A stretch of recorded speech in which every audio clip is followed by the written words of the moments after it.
anywhere in North America, north, south, east, or west, not even in San Francisco, Oakland, or Berkeley.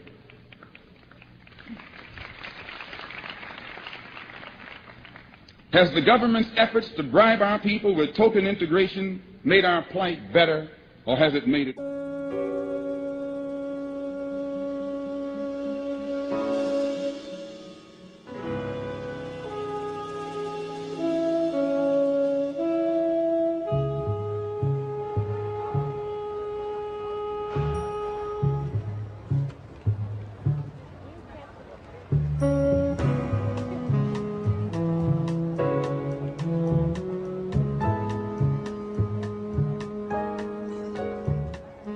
Taught you to hate the color of your skin? Who taught you to hate the texture of your hair? Who taught you to hate the shape of your nose and the shape of your lips? Who taught you to hate yourself from the top of your head to the soles of your feet? Who taught you to hate your own kind? Who taught you to hate the race that you belong to? So much so that you don't want to be around each other. No, before you come asking Mr. Muhammad, does he teach hate, you should ask yourself, who taught you to hate being what God gave you? Most of us blacks, or Negroes as he called us, really thought we were free without being aware that in our subconscious, all those chains we thought had been struck off were still there. And there were many ways where what really motivated us was our desire to be loved by the white man. Malcolm meant to lance that sense of inferiority. He knew it would be painful. He knew that people could kill you because of it, but he dared to take that risk.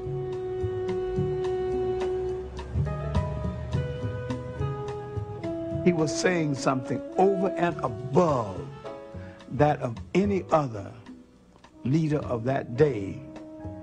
While the other leaders were begging for entry into the house of their oppressor, he was telling you to build your own house.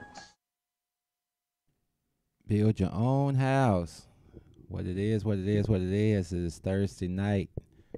Welcome back to the No PC show. We're going to get right into it. Tonight's show is called The Problem Still Exists. And we're going to start it off. I'm going to go right into it with a clip. This is a clip from the Black Caucus from 2010. You know, they were talking about the Black agenda, and they were tiptoeing as usual around it. And then Minister Farrakhan got a chance to speak, and let me share that with you. I voted for him. At 5 o'clock in the morning, I was out there with my wife voting for our brother.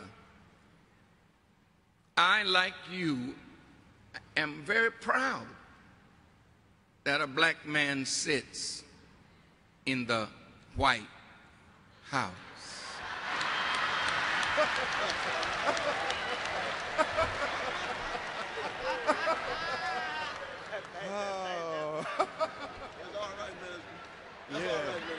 But I also understand very clearly, and we should understand that it is the White House.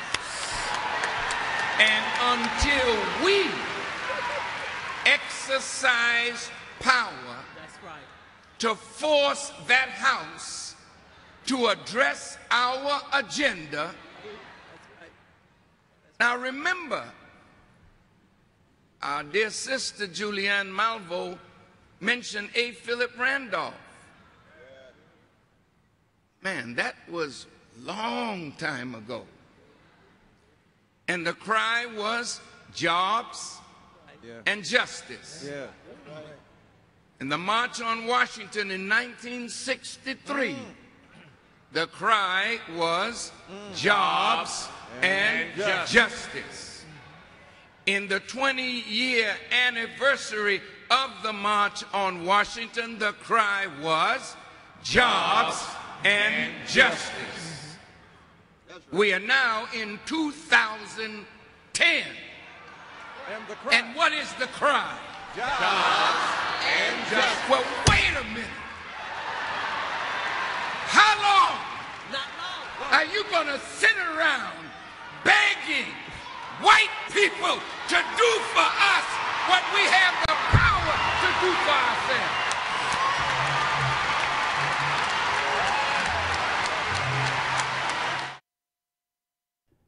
And there it is. Somebody kept it real, said what needed to be said. And I'm just going to say it tonight. We need to stop bullshitting it ourselves and stop pretending there's alliances out here in the world and letting our spirituality keep us from doing what we need to do to step up in the world. Because all these other groups, Christians and everybody else, seem to get what they want and have no problem with their Judaism or Christianity or whatever other group that they're in, if they're Catholics. Nobody has a problem doing what needs to be done. I see you out there, Kevin. Nobody has a problem doing what needs to be done except us.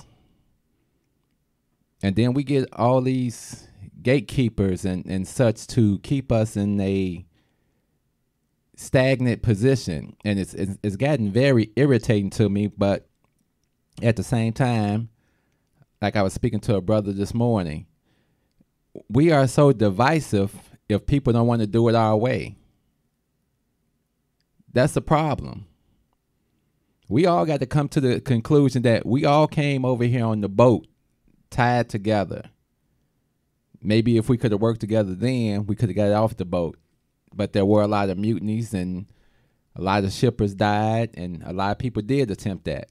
That's probably the last time we were ever together, because from that point on, they realized that they must separate us, women from men, boys, girls, families. And we continue to allow this destructive pattern, and everybody else gets a piece of what they want, and we're still trying to get a little piece. We're satisfied. We're happy. Like I said last week, you can't rob me and give me, you can't take $100 from me and then give me $10 back and I'm supposed to be happy about it. Malcolm said, if you stab me and you pull a knife out 6 inches, that's not healing. If you pull it all the way out, that's not healing. The healing starts when you make reparations to me. The way that America has been able to keep us in this position for so long is economics. I refuse to hear anything any of them have to say. Our politicians should refuse to hear anything and shut the system down until they address this reparation issue. I don't want Jews like Bernie Sanders sitting over there making judgments on what I deserve, and the Jews are got everything that they deserve. Nobody's down in the Holocaust, but we're not finna sit here and act like the Holocaust was something bigger than slavery in America.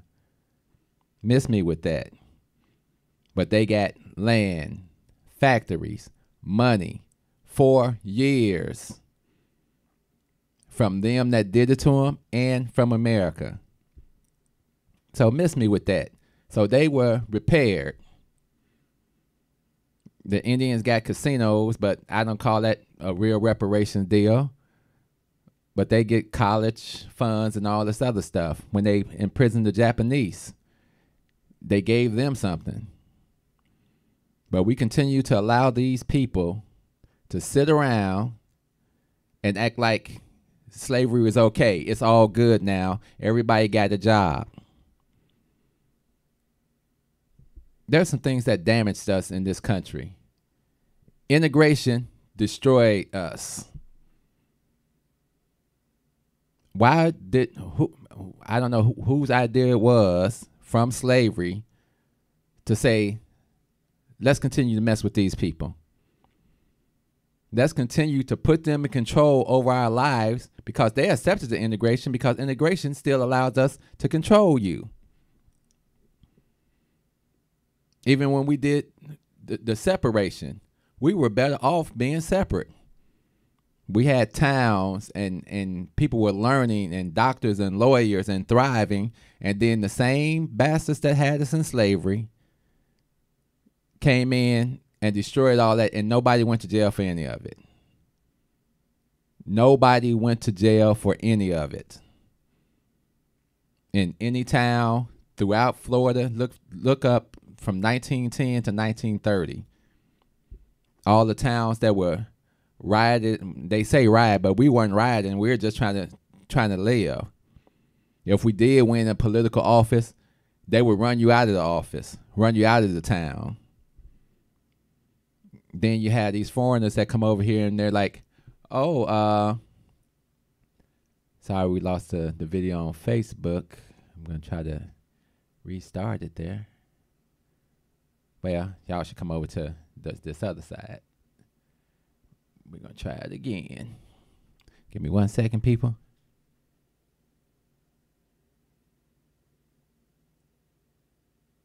And we are back on Facebook. But we have to get to the understanding. What are other people doing to be successful? From an intelligence standpoint, they run the program and they continue to run the program and they understand it. I did a show a while back called The Conditioning of America, and it explained how we were conditioned one way and they were conditioned another way. And you can go ahead and talk to all your white friends and whatever. We did that show too. No white person gets to tell me anything about slavery and what effect it had on African Americans. You don't get to tell me your people didn't do it or whatever. You benefited from it. Stop it. There was one white man saying there were white slaves. There were no white slaves. You came over here as prisoners. So if they picked your savage butt up off a street in England or wherever they picked you up and sent you over here, that's not enslavement. You were a prisoner. You got to be free. You didn't get to do anything. And that's one part of the system that keeps you enslaved. The higher ups like to pretend, like our politicians like to sit here and pretend that everything's good and they can keep their hands clean and send these little yahoos, which are middle management and things like that. They love an opportunity to keep you subjugated. I just left a firm after 20 years and dealt with some of the most ridiculous things that I've ever seen in my life. This company had one black manager, no black engineers, and at one point I was the only black technician. Led many projects. But like I tell everybody, it has nothing to do with your education. They don't give a fuck. Understand that they don't care. I'll bring my nephew Jack in here that's got a high school diploma and he'll jump right over you in your two or three degrees. That's the system. And they keep you in it because of the economics of it all. But it's intelligent. It's intelligent. Hey, if this is what they gonna let us do, if we can tell them this is how you be successful in our world, do what we say. We're not gonna give you free education because we say you don't deserve it. Forget the 350 years of slavery and the 100 years of Jim Crow. You don't deserve it. But you turn around. There was a train that used to pull into the station when I would be leaving, and it would have all these foreigners on it. And guess what? Talk to a few of these people, and they'll tell you some amazing stories because they're from a war-torn country or something. They qualify for housing vouchers. They qualify for school vouchers. They qualify for loans for businesses. All the stuff we were sitting out here getting our heads cracked over. They qualify for it, but you don't. And then you'll have your same politicians and all these gatekeepers telling you, no, don't do it. It's ridiculous. But the crazy part is we have to work together. Since I opened my own store, And I went around to all the different places because I understand, and this is what I want to get this younger brother to understand today. You can't shun anybody because you don't know where the information is going to come from or who's in a position to help the movement. So just because they may not care for you too much because you got your braids in and you're smoking blunts and all that, and you don't like them because they're up there in the gatekeeper's position, they have access to the limited resources that the government has chosen to give them, and they ride over it like it's something to be proud of. So I go to all these different meetings, and I sit and I listen. And sometimes I make a comment, but I like to see what the group's about. What y'all doing up in here? What y'all talking about? Because now the gatekeepers, a lot of times they get this little information, like where my store is at. So I found out that the Jeffrey Mall on 71st has been purchased, and that's going to be redeveloped.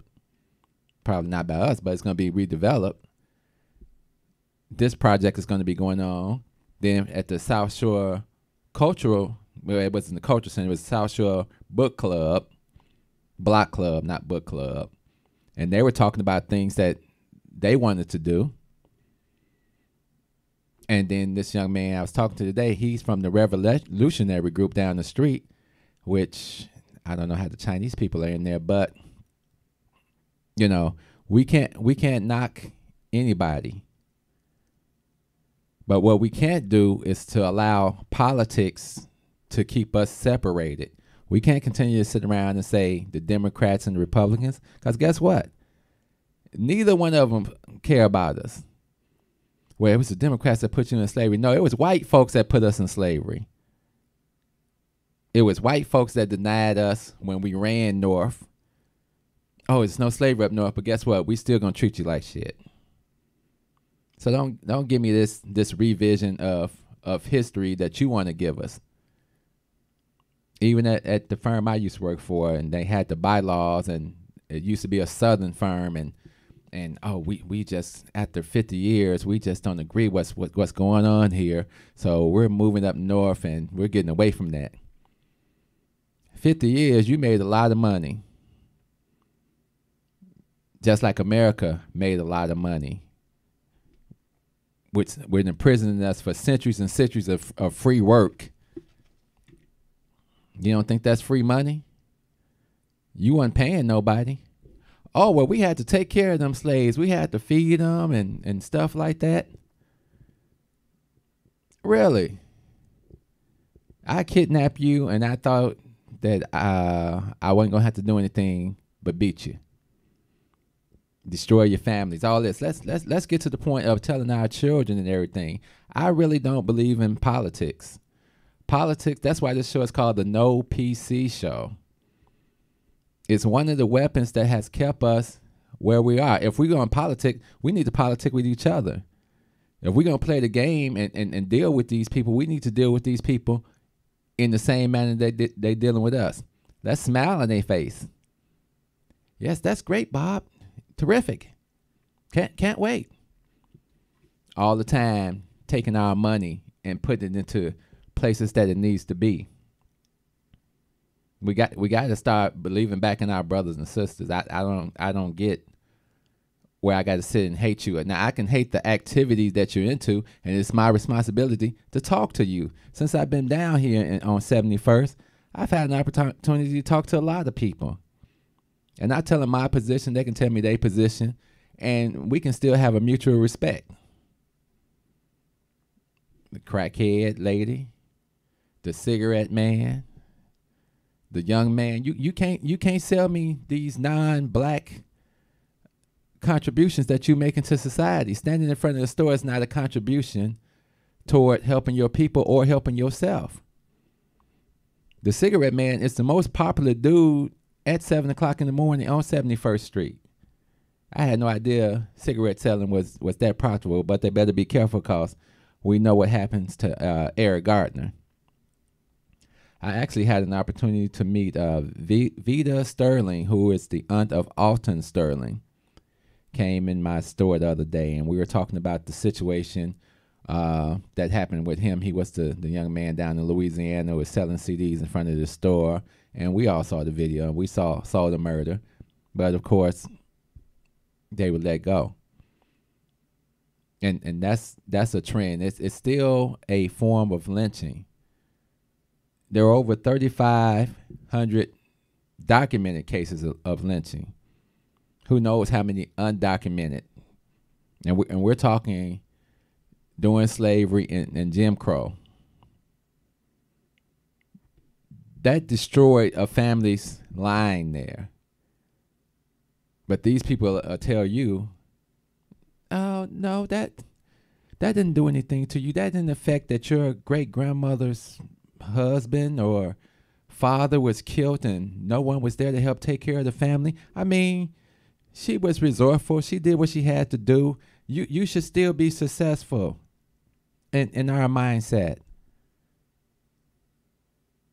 It's pure insanity. And our existence here is insanity. We can't continue to have the victim mentality. Because it gets to a point where it's not them. It gets to a point it's us. Because they're happy with that. And I'm not knocking anybody getting your PhD and everything, and you go to work for them and you help them build up their thing. Beautiful. If that's what makes you happy. Everybody's not going to want to participate in the uplifting of black people. Because, truth be told, there's a lot of black people that look, I went and did what the master said. They gave me money. They treated me nice. They put me in some good locations, and it's beautiful. And I'm happy to work for Massa. Shut up and do what Massa say. We got plenty of doctors and lawyers. Like I say, I worked at a law firm. I worked around a whole bunch of people that we can call influence. I met Obama before he became president and after he became the president. Had a conversation with him, which led to me getting pulled into the office because the white men were curious why I was having a conversation with another black man in their presence without their approval. Amazing. So when they asked me about that, I said, can we talk about what was said about that man when he left the room?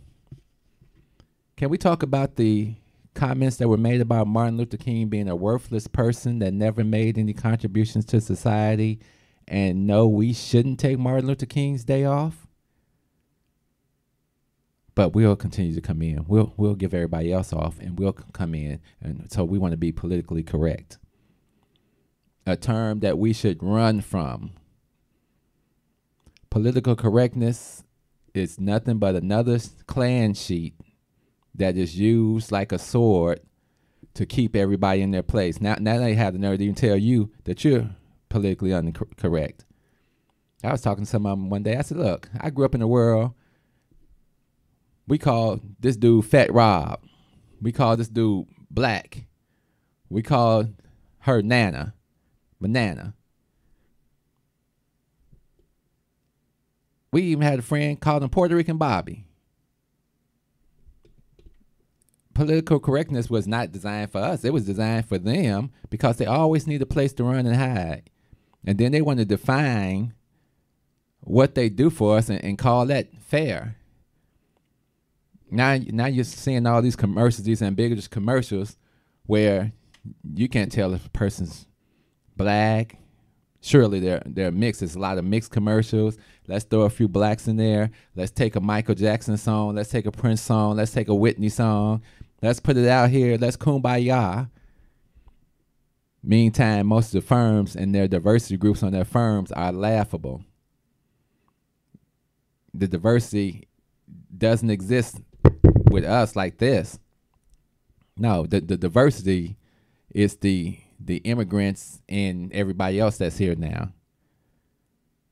These same people that come in and fit the minority quota and will be promoted over you because they're not going to come here and complain and demand anything. They're going to come here and say thank you for those programs. Like I say, we got all these civil rights bills, and then in 1966 they come with an immigration bill and just start giving everything. Of course, these people are going to take it.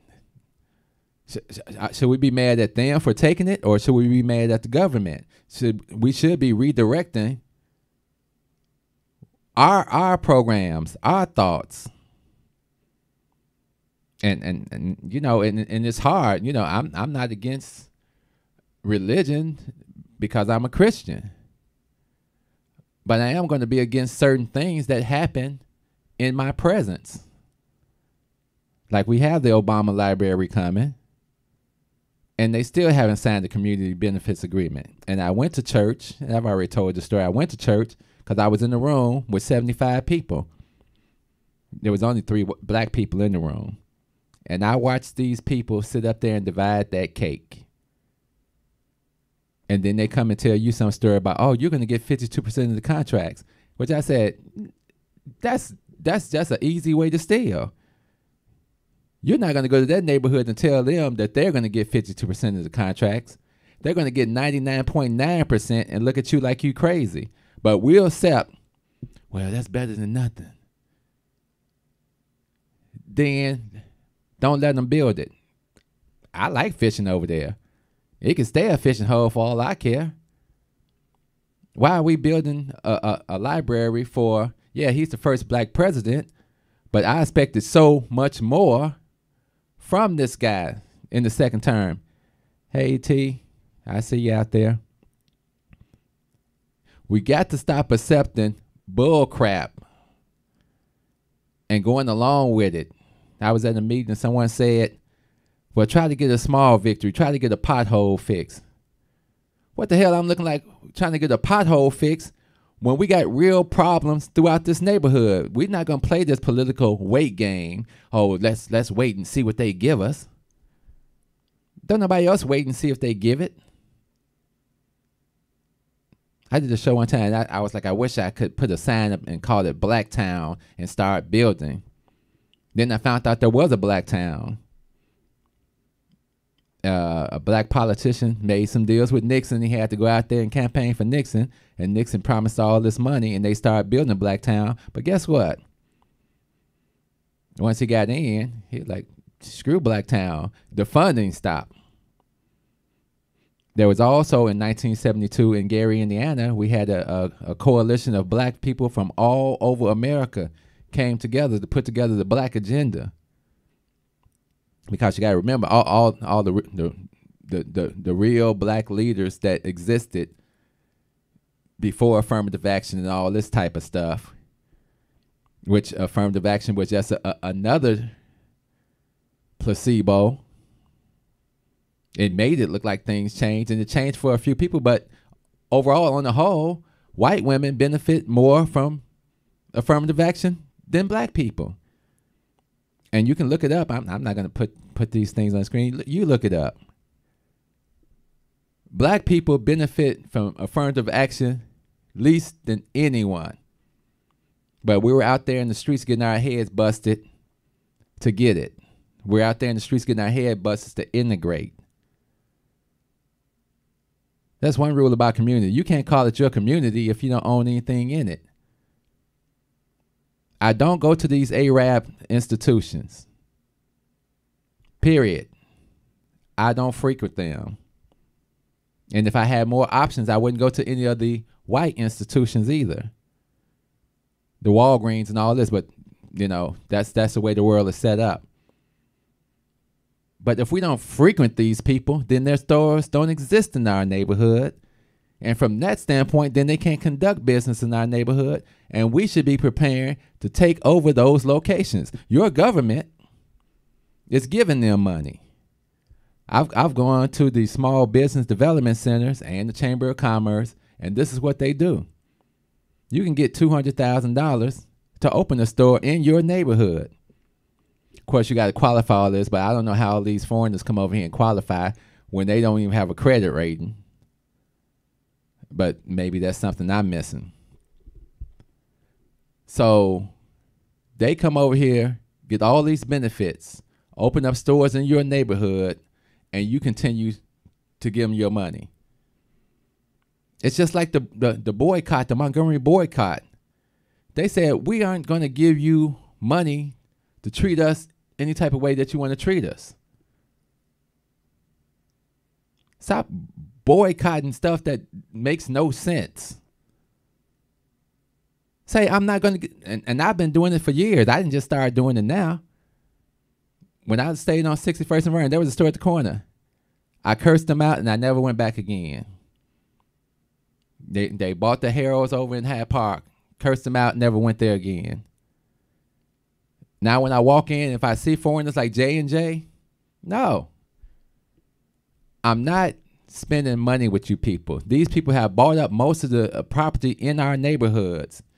Pangea, Elite, Enterprise. These are foreigners that have bought up pretty much most of the property. It is hard for a black person to get a foothold on anything. And we got to realize that. What are we going to do to be successful? We got to stop putting in on other people's success, and we got to get our own success. I don't get it. And I get up. Hey, am I making a lot of money in my business? No. But I'm eating. So as long as I'm eating, I'm gonna put this little number up today. I don't know if anybody want to call in. Do I even get my phone on? 872-267-2552. 872-267-2552. The number's on the screen. Excuse the crib. I just ran in and my camera fell down. I didn't really have time to adjust it. But 872-267-2552 is the number. We got to have a different mindset, and it can start small, and we have an end plan. And if that end plan is to have a future for our children and our children's children, because that's the plan they got. The Chinese man said it best, Mr. Chan. Black people are the only people that fight to stay under their oppressor. And he said, don't look at me crazy because I give my brother a job, because I want my brother's family to be successful like my family. I want my brother's kids to have the same opportunity as my kids. And this is a Chinese man breaking it down so everybody's got that understanding. There is no black and brown coalition. A lot of these Hispanics are siding with Madigan because he's giving them what they want. So everybody's playing this game the right way except us. And it's got to stop. And I'm not the leader of the year, but come on, people. We got to do better, and we got to stop looking at each other, and we got to stop accepting not only those outside influences, but we have to stop accepting those inside things. You're not about to sit here and tell me about you making money selling drugs, because I'm gonna tell you, no, you're making money destroying your people. You're not about to tell me, oh, well, these drugs got me and so. No, you got yourself. Stop it. They gave us those drugs. They gave us that alcohol. They gave us everything to destroy us. That's a line in the old Tupac movie. They're going to give you everything you need to destroy yourself. And then they'll point at you and say, look at you. You're an animal. You all are animals. That doesn't go on in my community. There's nobody shooting up in my community. Why not? Let's see, because you got the judges, you got the police officers, you got the resources. So you got everything to make sure it doesn't happen in your neighborhood. Where are our resources? Because a lot of us that pay taxes live in those neighborhoods. So our taxes go to make sure that you're comfortable and make sure that you're happy. Don Lemon said it best the other day. White men are the biggest terrorists in America right now, and they've always been, and they're the biggest terrorists in the world. But they'll point the finger at everybody else, and they'll call everybody else a criminal, a crook, and everything else. And you got this dude sitting up in the White House that shouldn't be the president of the block club, let alone the president of America. And you got all these yahoos. Right on, brother. White power. He's a nationalist. And he's out here campaigning for all these other yahoos. So we got to go to the polls Tuesday, and we got to vote for a bunch of criminals. And we got to try to find which criminal is going to give us the best chance to get slightly screwed over instead of majorly screwed over. I didn't vote for Ronna, and I did a show all about that, and you all went out and voted for Ronna anyway. So we lived through that. Now you got J.B. Pritzker, who has no respect for our black political people. This nigga even had the nerve to be at the African festival and did the Wakanda sign. I had to leave the park. I know this nigga just didn't get up here and do this. We can't keep accepting this. So, I mean, to keep it real, I'm probably going to not vote for the governor part of it. Because I in my spirit, I just can't really put a vote for either one of them because we screwed either way on that. So I'm just have reconciled that however that goes. But we got to vote for these judges. We got to vote. What the main reason you got to vote is if you want to change the political system, they select juries from the voters registration. So if we're not registering to vote and we're not voting, then you don't get a call to come in and vote. But even if you get a call to come in and vote, most of the time, they're still not going to use you because your black butt is really not allowed to judge white people. See, you can do something and go and they choose a jury, and this one black person, 5 white people, and a few Hispanics and maybe an Asian. And they said, that's your peers. They do something. 9 white folks, 1 Asian, maybe 1 black woman. We don't do the black man thing. Because they ask you all these silly questions on if you can be fair. Hell no, I can't be fair. Has America been fair? That's why we were clapping when OJ got off. It was just about sticking it to America. Nobody really gave a damn about OJ. But this country, it's the greatest place on earth. Yeah. But how did it become that? It became that by destroying every other place. And the only people that get to stick up to them are the ones with guns also, with weaponry also. One of my guys arguing, well, we never gave Russia any money. We just gave them supplies and this and this. What do you think they were going to do with the money? They were going to take the money and buy the supplies and everything else, so it's just like giving them. But we, I didn't pull up my poem that wanted me to be a nigga. I wish I had it by heart, but it talks about the way we deal with our enemies and smile. Like this Saudi Arabia thing where the guy was killed, the reporter was killed.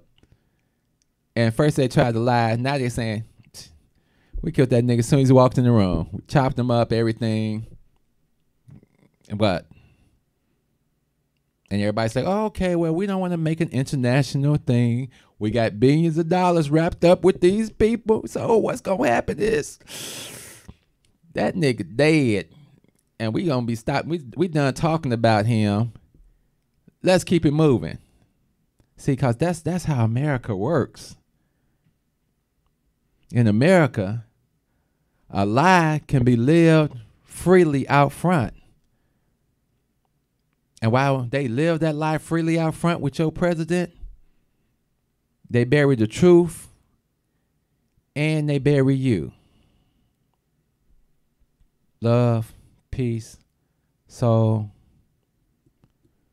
We out of here. Step out of the car. No, you don't have the right. Step out of the car. You do not have the right to do that. I do have the right. Now step out or I will remove I you. refuse to talk to you other than to identify myself. Step Now, if you're walking, ain't no revolution.